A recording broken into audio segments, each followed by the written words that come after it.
Hello everyone, this is Crota giving you a shoutcast in Game 2 in the series between Dayshi and Bly. Game 1, an impressive matchup on Shakura's Plateau. Dayshi timing everything perfectly well. Bly never able to get that Zerg engine up and running, and then falling behind in the macro game.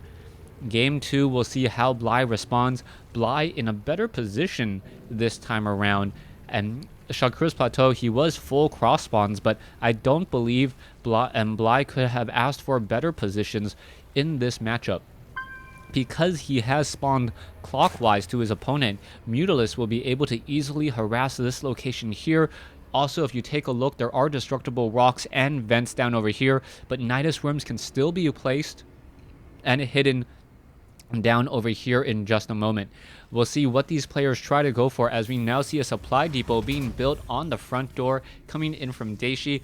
Pretty standard play, wanting to make sure that he is not vulnerable to any 7 pools on the map, as Zerglings could easily swarm into the base. SCV now just patrolling back, waiting for those final minerals, now placing down that barracks as we see drones just mining away back and forth. Now, the key question will be when Bly wants to execute his attack. Executing an attack, especially on a map like Tournament, is a little bit more difficult for Zerg. Zerg players do have an easy minimized third base here. There's only 5 mineral patches and a Vespene geyser in this location, as we are now going to see a drone make his way around and take a look and see if he can find where his opponent has spawned. An Overlord also pushing off over here. It looks like the Overlord, we may see Bly try to click on these mineral patches, perhaps knowing that there are no minerals mined from that patch, knowing where his opponent has spawned. The drone comes up the ramp, pretty much sees everything he needs to see, knows that a Marine is already being trained, and perhaps Bly will try to go for that extractor trick once more. SCV now doing a bit of scouting as well. The SCV most likely can, I'm not sure where the SCV is going to scout. It looks like the SCV is scouting in the correct direction. 50-50 chance there, as we now see an extractor being built by Bly. Bly going to keep this extractor being built as long as possible. This Marine is just going to be sitting off over here trying to fight and take down this drone, but the drone will just constantly be cancelled and rebuilt, as we now see a hatchery being placed down over here. Bly about to finish up this hatchery. He already has started his spawning pool, finishing it now, and he is already getting early gas for that all-important metabolic boost. He should be getting double queens now, each off of each of these bases, in order to train up and get up a stronger economy. Marines attempting to destroy, and it will be able to destroy this extractor, as the extractor already down to 100 hit points. 2 Marines able to finish it off, as we now see a reactor being built, and this is going to be a reactor expansion here on Terminus. This is a much more common opening, and we'll see if Bly is going to know how to respond to this. The cover fire drop early in Game 1 of the series may have caught Bly off guard. Bly did go for that standard spine crawler on the front door. It looks like we may even see an evolution chamber off over here to prevent any easy run bys from Zerglings at some point. That's been a common strategy for many Zerg players, in addition to keeping some Zerglings on the upper part of the ramp here, so that spine crawler can continue to poke apart those units as they try to get up that ramp there. Harvester count 26-22, with more drones still being trained. 3 more drones being added, more drones being transferred to the low ground, as we'll see how Bly times his drones. As long as Bly continues to get a very strong economy and he doesn't get harassed, he should come out ahead, as he is mining off of 2 bases already. We can see an upgrade or command center already done. It may be upgrading to an orbital command. Yes, it is, as the Hellions are now making their way out, and we now see 2 Hellions are out, and now we are going to be going into a barracks. So very interesting, as we are now going to be going into mass Marines.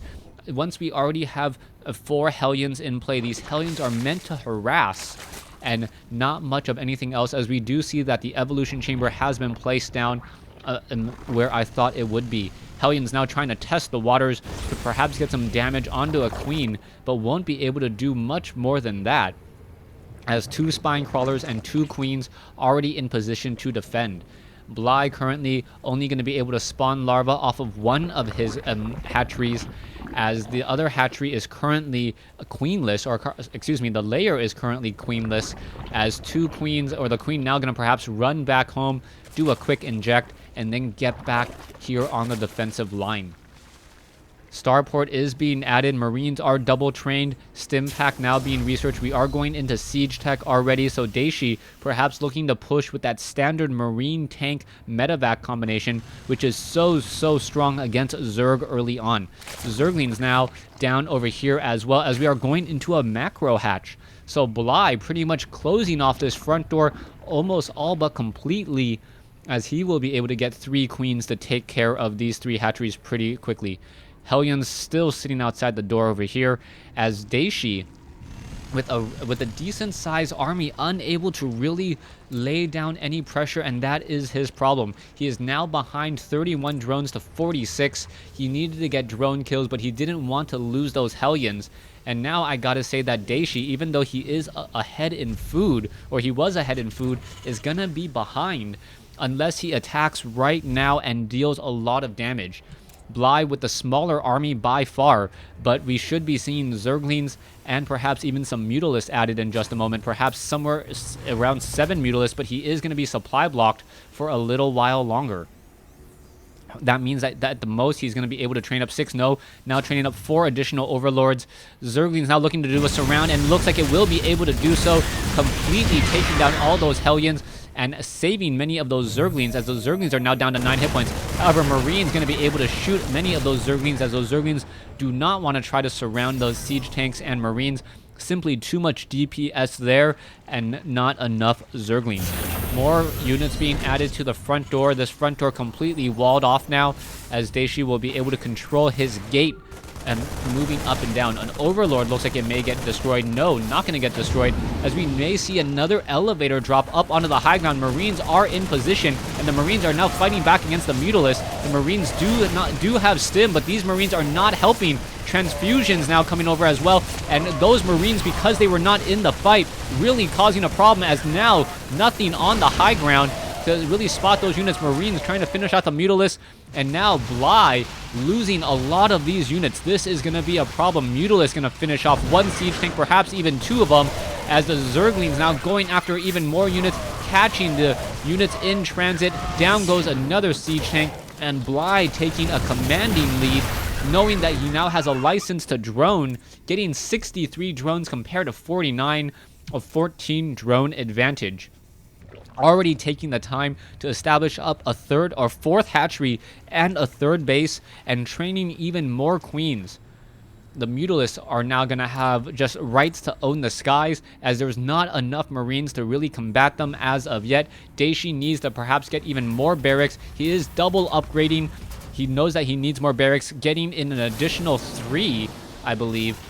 Yes, an additional 3 over here, but the Mutalisks already coming in, causing problems. No missile turrets nearby, and the Mutalisks are just going to disrupt a lot of the mining that is going on. Bly down to 7 Mutalisks in the air, but getting 2 more already, excuse me, 5 or 4 more already, as the units are still being added and added.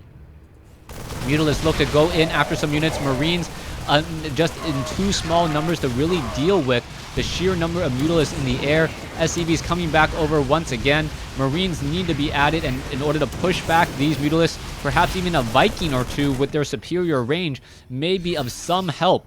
SCVs need to come and repair and finish off these missile turrets. If they don't, then the Mutalisks are just going to be able to swarm and continually put down a lot of pressure. Mutalisks are cost ineffective against missile turrets, as missile turrets so cheap, only 100 resources, and with the effectiveness of 4 Marines and a range of 7. It looks like the Mutalisks are going to be coming in along the far backside here. 1 siege tank already down. Some SCVs running for their mechanical lives, already being destroyed as well, as the Zerglings are poking apart at the destructible rocks. Siege tanks back over here, as the Mutalisks are still constantly placing down so much pressure, finding easy target after easy target. Marines looking to come over, able to shoot 1, perhaps 2 of these Mutalisks away, but the Zerglings have taken down the backdoor rocks already, unbeknownst to Dayshi. Marines are now going to push in. The Mutalisks are in position. The Mutalisks are going to back off. The Zerglings may engage. No, the Zerglings do not want to engage. The Marines are up already on the high ground. The Marines see that the rocks are gone, as we now see a double expansion by Bly. Mutalisk going after an easy missile turret that's currently unguarded. Combat shield doesn't look like it will be completed. Marines getting caught in transit once more. More Marines coming over to join in on the fight. Finally able to push away these Mutalisks. A large swarm of Zerglings and Banelings still outside the main base of Dayshi. Dayshi is in trouble, as we now see Burrow and Baneling movement speed being researched, in addition to 40 Zerglings being trained. 65 drones, 35 SCVs, as the Banelings are going to perhaps be able to simply walk inside here and get in a lot of damage. Siege tanks now being destroyed. 1 siege tank down, 2 siege tanks gone. Zerglings now swarming in. Banelings going to be coming in from behind. Banelings are splitting up, and they're going to detonate inside the mineral line, taking down many of those SCVs. Already 42 workers killed. We are now down to 23 workers compared to 65. Zerglings finishing off the bunkers, as SCVs are trying to run away from the Mutalisks, but they simply do not move quickly enough. Zerglings now picking apart the remnants of Daishi's base, and there is the GG by Dayshi. So Dayshi losing Game 2 in this best of 3 series to Bly. Stay tuned for Game 3. Thanks for watching, thanks for listening, and don't forget to like the video. I hope to see you guys on Battle.net.